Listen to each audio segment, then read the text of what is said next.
Hello students, welcome to the online classes. My name is Nidhi Dikshit. Today we will continue with the chapter number 4 and part is 2 and the name of the chapter was sorting materials into groups. So students, in the previous class we have studied about how we divided or categorized different materials into different groups. हमने किस तरह से अलग अलग materials को अलग अलग categories में उनको sorting की थी, उनका division किया था. अब हम आज देखेंगे ट्रांसपेरेंसी के बेसिस पर हम लोग किस तरह से मटेरियल्स की ग्रुपिंग कर सकते हैं, किस तरह से उनको डिवाइड कर सकते हैं. तो ट्रांसपेरेंसी का मतलब क्या होता है? ट्रांसपेरेंसी को हम हिंदी में बोलते हैं पारदर्शिता, यानी कि अगर हम किसी चीज के आर पार देख सकते हैं तो उसको हम क्या बोलते हैं कि वो मटेरियल क्या है, वो ट्रांसपेरेंट है. क्या है? ट्रांसपेरेंट है, यानी कि हम उसके आर पार देख सकते हैं. वैसे ही कुछ एक मटेरियल्स क्या होते हैं, वो कुछ एक मटेरियल्स ऐसे होते हैं जिनके हम आर पार नहीं देख सकते हैं. तो ऐसे टाइप के मटेरियल को हम क्या बोलते हैं कि वो क्या है, ओपेक है. और कुछ ऐसे मटेरियल्स होते हैं जिनके हम लोग आर पार देख तो पाते हैं लेकिन क्लियरली नहीं देख पाते हैं. तो ऐसे मटेरियल्स को हम क्या बोलते हैं कि वो क्या है, ट्रांसल्यूसेंट है. तो इस तरह से हम लोग उनकी ट्रांसपेरेंसी के बेसिस पर हम मटेरियल्स को 3 कैटेगरीज में डिवाइड कर सकते हैं. तो हम उनको देखते हैं कि जब आप कार में ट्रेवल करते हैं तो you are able to see through windows which are made up of glass. जब हम कार में या बस में ट्रेवल कर रहे होते हैं तो हमें विंडो की यानी कि जो खिड़की होती है हम उसके आर पार देख पाते हैं. क्यों देख पाते हैं? क्योंकि उसका जो मटेरियल होता है विंडो का, वो किससे बना हुआ होता है? वो बना हुआ होता है ग्लास से. और ग्लास क्या है? एक ट्रांसपेरेंट थिंग है या एक ट्रांसपेरेंट मटेरियल है. क्यों? क्योंकि हम उसके आर पार देख पा रहे हैं. तो ऐसे ही बहुत सारी चीजें होती हैं जिनके हम आर पार नहीं देख पाते हैं. तो उनमें क्या होती है, मेटेलिक बॉडी होती है. किसी मेटल के या किसी प्लास्टिक के आर पार अगर आपको देखने के लिए बोला जाए तो क्या आप देख पाएंगे? नहीं, हम उसके अक्रॉस नहीं देख पाते हैं. बट विंटर्स में अगर हमें उसी ग्लास विंडो के अक्रॉस देखने के लिए बोला जाए तो क्या हम देख पाते हैं? नहीं, क्योंकि उस पर क्या जम जाती है, फ्रॉस्ट, यानी कि धुंध जम जाती है. तो वो हमें जो चीजें हैं उसके आर पार क्लियरली नहीं दिखाई देती हैं. तो उस टाइम पर वो जो ग्लास होता है वो क्या बन जाता है, ट्रांसल्यूसेंट बन जाता है, जिसको हम बोल देते हैं लेस ट्रांसपेरेंट बन जाता है. ठीक है. तो इस तरह से मटेरियल को हम लोग उनकी ट्रांसपेरेंसी के बेसिस पे भी उनको अलग अलग कैटेगरी में डिवाइड कर सकते हैं. जैसे कि 3 कैटेगरीज हम लोगों ने देखी. कौन कौन सी? ट्रांसपेरेंसी के बेसिस पर हम लोग मटेरियल को 3 कैटेगरी में डिवाइड कर रहे हैं, जो अभी जैसे मैंने आपको बताया. तो पहले वाले को हम बोलते हैं ट्रांसपेरेंट मटेरियल. वो ट्रांसपेरेंट मटेरियल्स क्या होते हैं? Transparent materials are those materials through which you can see clearly, जिनके आर पार आप आसानी से देख सकते हैं. ऐसे मटेरियल्स को हम क्या बोलते हैं? ट्रांसपेरेंट मटेरियल बोलते हैं. तो लाइट जो होती है, अब उनके अक्रॉस आप क्यों देख पाते हैं, उनके आर पार आप क्यों देख पाते हैं? उनके आर पार हम लोग इसलिए देख पाते हैं क्योंकि लाइट जो होती है ना, उन मटेरियल के आर पार चली जाती है. फॉर एग्जाम्पल ग्लास विंडो को अगर हम देखें या कुछ एक प्लास्टिक देखें या एक्रिलिक शीट्स देखें, वो ट्रांसपेरेंट नेचर की होती है क्योंकि आप उनके आर पार देख पा रहे हैं. ठीक है, क्योंकि लाइट जो होती है उनके आर पार जो है वो जा सकती है, इसीलिए आप उनको देख पाते हैं. देन कुछ एक मटेरियल्स जो होते हैं वो ट्रांसल्यूसेंट होते हैं. ट्रांसल्यूसेंट क्यों होते हैं? ट्रांसल्यूसेंट इसलिए होते हैं क्योंकि उनके अक्रॉस, उनके आर पार लाइट जो होती है वो जा तो पाती है लेकिन थोड़ी कम जाती है, जिस वजह से आपको क्लियरली नहीं दिखाई देता है या उसके अक्रॉस आपको पार्शियली दिखाई देता है, यानी कि थोड़ा धुंधला दिखाई देता है. तो ऐसे मटेरियल्स को हम क्या बोलते हैं? ट्रांसल्यूसेंट मटेरियल्स बोलते हैं. तो लाइट जो होती है वो पास तो करती है उनके अक्रॉस, यानी कि उनके आर पार पास तो करती है लेकिन थोड़ी कम. ठीक है. जैसे कि ऑयली पेपर है, आपने एक पेपर पर क्या लगा दिया, ऑयल लगा दिया, और ऑयल लगाने के बाद आप उसके आर पार देखना चाह रहे हैं किसी पेपर के आर पार, तो क्या आप देख पाएंगे? नहीं देख पाएंगे. क्यों? क्योंकि वहां पर क्या हुआ है, लाइट जो है वो उसके अक्रॉस जा तो रही है लेकिन कम जाती है, इसलिए ऑयली पेपर के आर पार आप देख तो पाते हैं लेकिन धुंधला देख पाते हैं. थिन मसलिन क्लॉथ, यानी कि एक पतला सा मलमल का कपड़ा है, उसके आर पार अगर आप देखना चाह रहे हैं तो उसके आर पार भी आपको नहीं दिखाई देगा या धुंधला सा दिखाई देता है. देन बटर पेपर है. देन फ्रॉस्टेड ग्लास है, यानी कि वो ग्लास शीट जिसके ऊपर धुंध जमी हुई है, उसके आर पार भी आपको देखना जो है वो थोड़ा सा मुश्किल हो जाता है.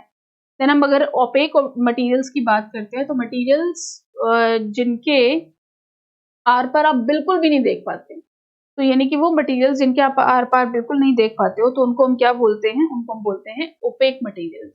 जैसे कि अगर हम बात करें किसी प्लास्टिक की प्लेट के आर पार आप देख पाएंगे? नहीं देख पाते हैं. स्टील की प्लेट के आर पार आप देख पाते हैं? नहीं देख पाते हैं। तो ऐसे टाइप के मटेरियल्स को हम क्या बोलते हैं? Opaque materials. ठीक है, क्योंकि उनकी लाइट जो है उनके आर पार बिल्कुल भी नहीं जा पाती है, इस वजह से उन मटेरियल्स को हम क्या बोलते हैं? Opaque materials. ठीक है, इसमें और एग्जाम्पल आ जाते हैं, जैसे कि वुड आ जाता है, वॉल आ जाती है। तो वुड के आस पार आर पार आप देख पाते हैं? नहीं देख पाते हैं। मेटल की शीट के आप आर पार देख पाते हैं? नहीं देख पाते हैं। नोटबुक के आर पार आप देख पाते हैं? नहीं। तो ये सारे मटेरियल्स क्या है? ओपेक मटेरियल है। तो ये क्या है, अब आप मुझे बताएंगे। एक पॉट है ग्लास का जो कि पानी से भरा हुआ है, तो लाइट जो है इसके आर पार जा सकती है, तो इसलिए ये मटेरियल क्या हुआ? ट्रांसपेरेंट मटेरियल हुआ। ठीक है, अब ये क्या है? ट्रांसल्यूसेंट मटेरियल है, यानी कि एक ग्लास की शीट है जिसके ऊपर धुंध जमी हुई है। तो क्या लाइट इसके आर पार जाएगी? जाएगी तो सही, लेकिन बहुत कम जाती है, इसीलिए ये मटेरियल क्या है? ट्रांसल्यूसेंट है, क्योंकि हम इसके आर पार धुंधला देख पाएंगे। देन ओपेक मटेरियल्स, जैसे कि एक बॉटल है प्लास्टिक की, एक पेन है, क्या पेन के आप आर पार देख पा रहे हो? इसके अंदर से आप आर पार देख पा रहे हो? इसके नहीं देख पा रहे हैं।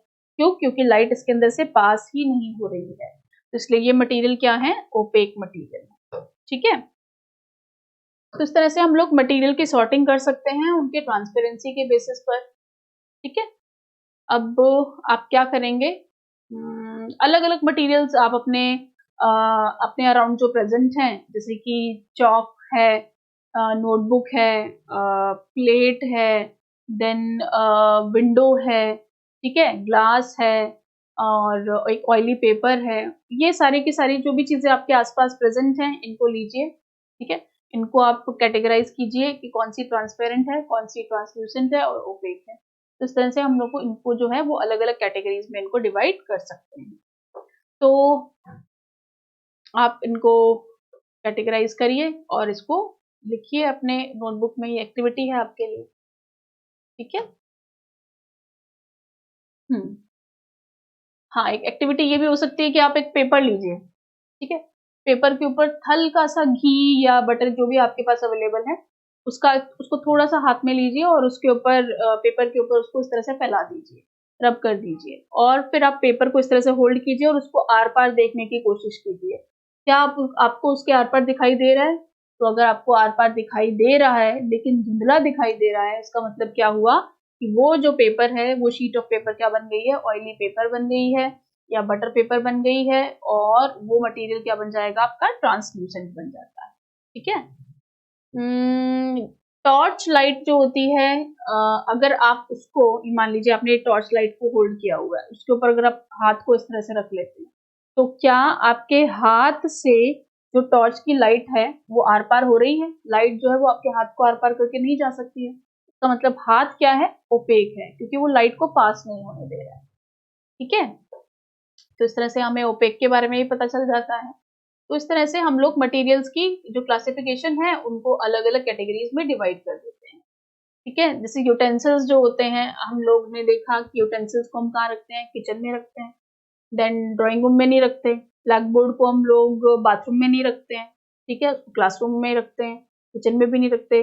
बेड को हम लोग ड्राइंग रूम में नहीं रखते, बेड को हम कहाँ रखते हैं? बेडरूम में ही रखते हैं, प्लेग्राउंड में नहीं रखते हैं।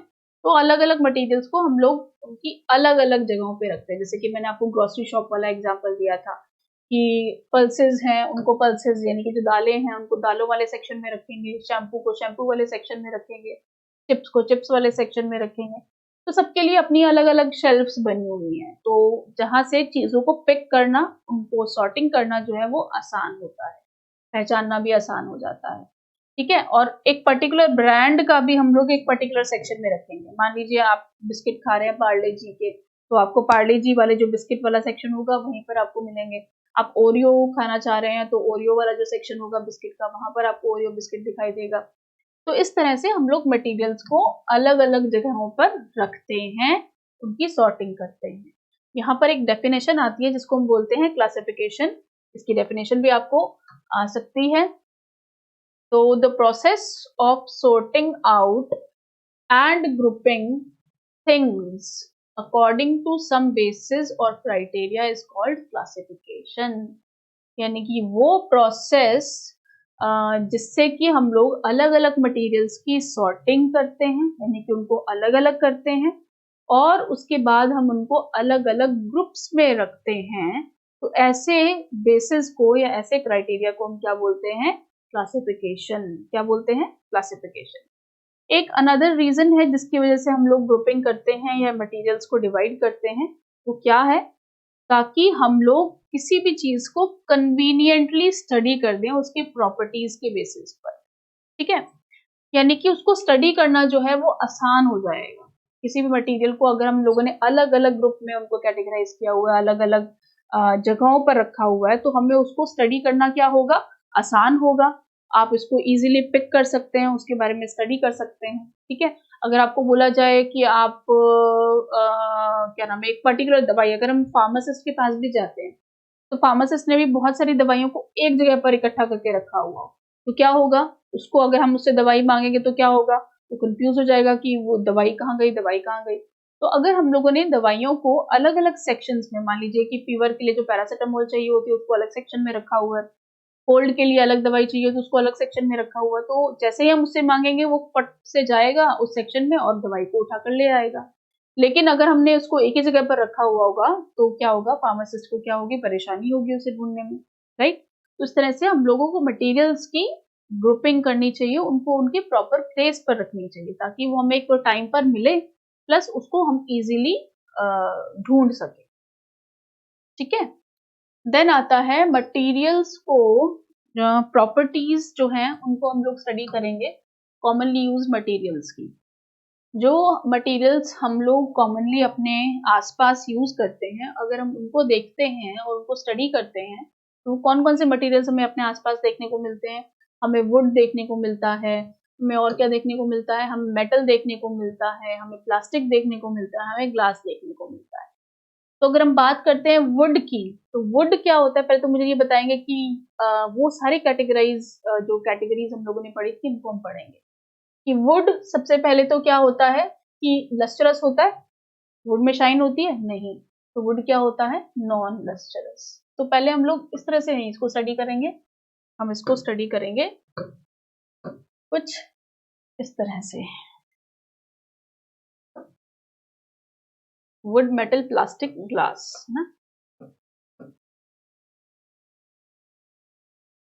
हम इसको यहीं पर ही बनाते हैं, चलिए।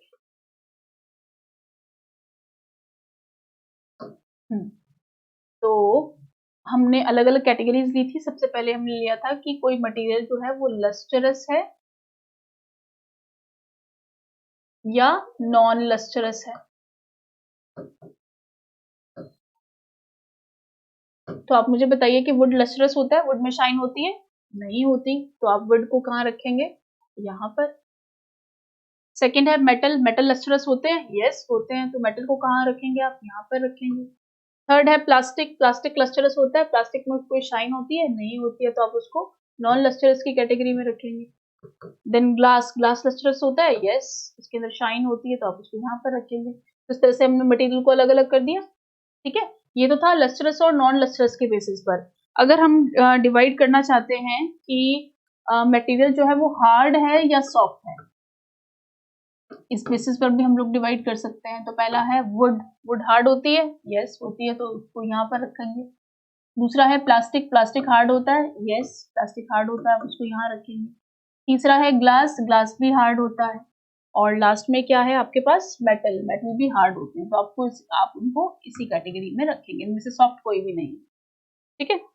देन नेक्स्ट आता था हमारा सॉल्युबल है या इनसॉल्युबल है। उस कैटेगरी पे भी हम लोग डिवाइड करते थे। तो वुड जो है वो पानी में सॉल्युबल है? नहीं होगी। वुड क्या है? इनसॉल्युबल है, ठीक है? मेटल भी पानी में सॉल्युबल नहीं है, तो क्या गोल्ड पानी में घुलता है? नहीं, तो ये भी क्या है? इनसॉल्युबल है। प्लास्टिक पानी में घुलता है? नहीं घुलता, तो ये भी क्या है? इनसॉल्युबल है। और क्या ग्लास पानी में घुलता है? नहीं, ये भी नहीं घुलता, तो ये क्या है? इनसॉल्युबल है, ठीक है? तो ये तो था कि जो है हमारा सॉल्युबिलिटी के बेसिस पर हम लोगों ने डिवाइड किया। अब अगर हम इसको डिवाइड करते हैं कि कौन सा मटेरियल ट्रांसपेरेंट है, कौन सा ट्रांसल्यूसेंट है और कौन सा ओपेक है, तो मुझे फटाफट से बताइए कि वुड ट्रांसपेरेंट होता है? वुड के आर पार आप देख पाते हैं? नहीं, तो वो क्या हुआ? ओपेक। तो हम यहाँ क्या लिख देंगे कि वुड क्या होती है? ओपेक होती है।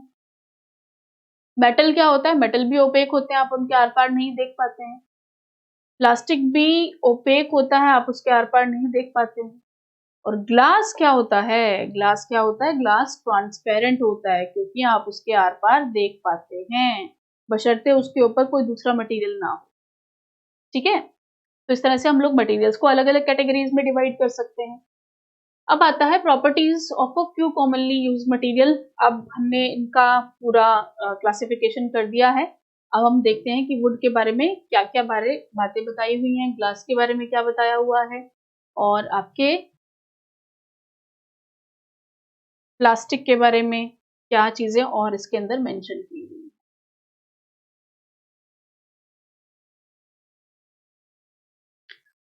चलिए, properties of a commonly used materials. तो पहले वुड के बारे में। वुड जो होता है वो दिखने में कैसा दिखता है? हमें डल, कोई शाइन नहीं होती है। ठीक है, हार्ड होता है, सरफेस क्या होता है उसका? रफ होता है, पानी में घुलते नहीं है। उसकी डेंसिटी क्या करती है? पानी से कम होती है, यानी कि डेंसिटी पानी से कम होती है, इसलिए लकड़ी जो होती है ना वो पानी के ऊपर क्या करती है? फ्लोट करती है। तो ये क्या होते हैं? ये फ्लोट करते हैं। ठीक है, नेक्स्ट आते हैं मेटल्स। मेटल्स जो होते हैं वो शाइनी अपीयरेंस के होते हैं, हार्ड होते हैं, स्मूथ भी होते हैं, कई इनसॉल्युबल होते हैं पानी में। उनकी डेंसिटी क्या होती है? It is higher than water. पानी से जो होती है इनकी डेंसिटी जो होती है वो ज्यादा होती है। इसी वजह से क्या करते हैं? ये पानी में नीचे आके बैठ जाते हैं। तो ये क्या करते हैं? पानी में सिंक कर जाते हैं। वो क्या करते हैं? फ्लोट करते हैं, सिंक करते हैं, डूब जाते हैं। और क्या होते हैं? ये ओपेक होते हैं। ओपेक यानी कि वो जिनके लाइट जो है जिनके आर पार नहीं जा सकती है। फिर नेक्स्ट आता है प्लास्टिक। प्लास्टिक क्या होते हैं? ये डल अपीयरेंस के होते हैं, यानी कि अब इनकी अपीयरेंस कैसी होती है? डल होती है, शाइनी नहीं होते हैं। ये हार्ड भी हो सकते हैं और सॉफ्ट भी हो सकते हैं। इनसॉल्युबल होते हैं, यानी कि they are not soluble in water. Then कुछ जो होते हैं इनमें से स्मूथ होते हैं बिल्कुल, उनकी डेंसिटी जो होती है वो वाटर से कम होती है। ये ओपेक भी हो सकते हैं और ट्रांसल्यूसेंट भी हो सकते हैं। ओपेक क्या होते हैं? जिनके लाइट जो है जिनके आर पार नहीं जा सकती, उनको हम ओपेक बोलते हैं। ट्रांसल्यूसेंट जिनके लाइट आर पार जा तो सकती है लेकिन थोड़ी कम क्वांटिटी में, तो ये ट्रांसल्यूसेंट भी हो सकते हैं और ओपेक भी हो सकते हैं। देन आता है ग्लास। ग्लास जो होता है वो शाइनी अपीयरेंस का होता है, यानी ये क्या होते हैं? लस्टरस होते हैं। देन हार्ड होते हैं ग्लास। और कुछ ग्लास जो होते हैं वो स्मूथ टेक्सचर के भी होते हैं, ये पानी में नहीं घुलते हैं, हमें पता है, इनसॉल्युबल होते हैं। इनकी डेंसिटी पानी से ज्यादा होती है, इसीलिए क्या करते हैं? ये सिंक कर जाते हैं, यानी कि ये फ्लोट नहीं करते हैं, पानी में नीचे आकर बैठ जाते हैं। और ये ट्रांसपेरेंट और ट्रांसल्यूसेंट दोनों हो सकते हैं depending upon the texture of glass. ठीक है, तो इस तरह से हम लोगों ने इस चैप्टर को कंप्लीट किया है। अब हम करेंगे इसके रिमेंबर पॉइंट्स, थोड़े से देखते हैं। थोड़ा सा चैप्टर को हम रिवाइज करेंगे और फिर हम इसके क्वेश्चन आंसर्स करेंगे। तो पहले है, जो चीजें हमारे आसपास प्रेजेंट हैं, बहुत सारी चीजें हमारे आसपास प्रेजेंट हैं, उनको हम क्या बोलते हैं? मटेरियल्स बोलते हैं। ये जो मटेरियल्स हमारे आसपास प्रेजेंट होते हैं इनकी क्लासिफिकेशन बहुत ज्यादा जरूरी होती है, ताकि हम उसको इजीली किसी भी मटेरियल को अंडरस्टैंड कर सकें। और अगर हम एक चीज को फाइंड आउट करना हो, कहीं से सर्च करना हो किसी चीज को, तो इजीली हम उसको सर्च कर सकें। तो ये जो सॉर्टिंग होती है, जो क्लासिफिकेशन होता है, ये हम लोग किस बेसिस पर करते हैं? उनकी सिमिलैरिटीज और डिससिमिलैरिटीज के बेसिस पर, कि जो मटेरियल्स दिखने में सेम है या जिनकी प्रॉपर्टीज सेम है उनको हम सेम कैटेगरीज में रखते हैं, जिनकी प्रॉपर्टीज अलग हैं उनको हम लोग अलग कैटेगरीज में रखते हैं। अब मटेरियल्स जो होते हैं उनको हमने देखा है इस चैप्टर में कि किस किस बेसिस पर उनको क्लासिफाई कर सकते हैं। उनको उनकी अपीयरेंस के बेसिस पर कि वो दिखते कैसे हैं, उनके हार्डनेस के बेसिस पर कि वो हार्ड हैं या सॉफ्ट हैं, उस बेसिस पर क्लासिफाई कर सकते हैं। देन उनकी सॉल्युबिलिटी के बेसिस पर कि वो मटेरियल जो है वो सॉल्युबल है या इनसॉल्युबल है, उसके बेसिस पर भी क्लासिफाई कर सकते हैं। उनकी डेंसिटी के बेसिस पर कि वो मटेरियल फ्लोट करता है या सिंक करता है, उसके बेसिस पर भी हम उनको क्लासिफाई कर सकते हैं। ट्रांसपेरेंसी के बेसिस पर भी क्लासिफाई कर सकते हैं। हमने 3 कैटेगरीज में डिवाइड किया कि मटेरियल ट्रांसपेरेंट है या ट्रांसल्यूसेंट है या ओपेक है। इस बेसिस पर भी हम लोगों ने मटेरियल्स को अलग अलग कैटेगरीज में डिवाइड किया। अब जो मटेरियल की प्रॉपर्टीज हैं वो make them suitable for particular use. तो हम लोग पता लगा सकते हैं कि ये जो ट्रांसपेरेंट मटेरियल हम उसको कहाँ यूज कर सकते हैं, ट्रांसल्यूसेंट को कहाँ यूज कर सकते हैं और ओपेक को कहाँ यूज कर सकते हैं। Then on the basis of solubility substances को हम लोग सॉल्युबल और इनसॉल्युबल की कैटेगरी में डिवाइड करते हैं। जो मटेरियल्स पानी में घुलते हैं उनको सॉल्युबल और जो नहीं घुलते हैं उनको इनसॉल्युबल बोलते हैं हम लोग। Then a material more denser than water will sink in the water. अब हमने देखा था कि कौन कौन से मटेरियल जो होते हैं वो पानी के ऊपर फ्लोट करते हैं और कौन से पानी में सिंक करते हैं।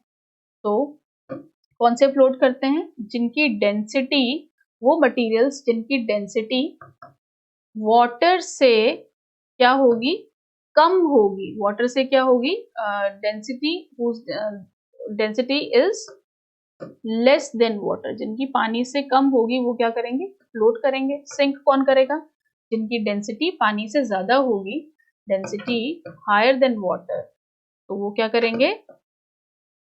हायर देन वाटर, वो क्या करेंगे? पानी में सिंक कर जाते हैं। जैसे कि जो की है वो पानी में सिंक करती है, लीव्स जिनकी डेंसिटी पानी से कम होती है वो वाटर के सरफेस पर फ्लोट करती हैं। On the basis of transparency हम लोगों ने इनको 3 कैटेगरीज में डिवाइड किया। तो इसी के साथ जो आपका चैप्टर है दैट इज चैप्टर नंबर 4 वो ओवर होता है। हम इसके क्वेश्चन आंसर्स को डिस्कस करते हैं। फर्स्ट क्वेश्चन है, name 5 objects which can be made from would. ऐसे 5 सब्सटेंसेस के नाम बताइए जो कि हम लोग, या ऑब्जेक्ट्स के नाम बताइए जो कि हम वुड से बनाते हैं। तो हम वुड से टेबल बना लेते हैं, साथ साथ नोट करते जाइए इसे। टेबल बनाते हैं, चेयर बना लेते हैं, ठीक है, बेड्स बना सकते हैं। और वुड से हमारा क्या बनता है? वुड से हम पेंसिल्स भी बना सकते हैं, ठीक है। और क्या बना सकते हैं हम लोग? जल्दी लिखिए, एक आप खुद लिखेंगे, ठीक है। नेक्स्ट आता है select the objects that shine. तो आपको बताना है इसमें से कौन कौन से ऑब्जेक्ट जो है वो शाइन करते हैं।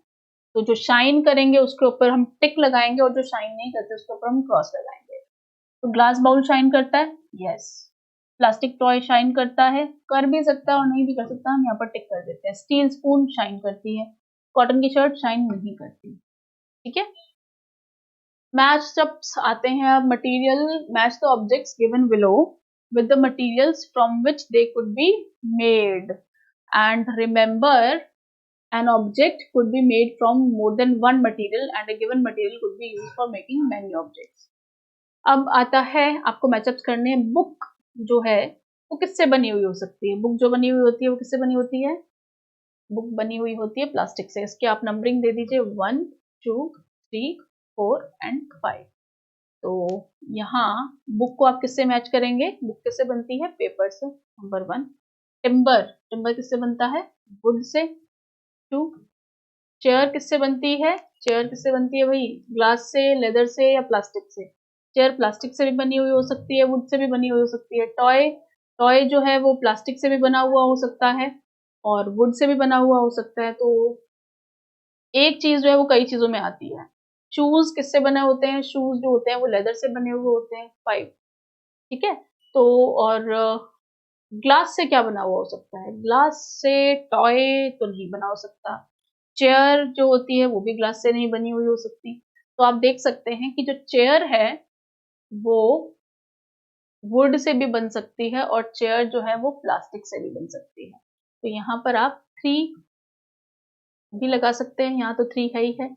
और 2 टिम्बर से तो वुड बनती ही बनती है। टॉय यानी कि 4 प्लास्टिक से, तो यहाँ पर आप प्लास्टिक भी लिख सकते हैं, ठीक है। तो एक, क्योंकि एक ऑब्जेक्ट बहुत सारे मटेरियल से बना हो सकता है, ठीक है ना। जैसे कि प्लेट है, प्लेट प्लास्टिक से भी बनी हो सकती है, स्टील से भी बनी हो सकती है, तो जैसा कि यहाँ पर लिखा भी हुआ है। तो इसी के साथ आपका जो चैप्टर है उसके थोड़े से क्वेश्चंस हम लोगों ने डिस्कस किए। नेक्स्ट जो क्वेश्चंस हैं हम लोग ट्रू फॉल्स वाले हैं, और ये जो आपके कैटेगरीज में डिवाइड करने वाले हैं, ऑड वन आउट है, ये हम लोग नेक्स्ट क्लास में इसको डिस्कस करेंगे, राइट। Thank you.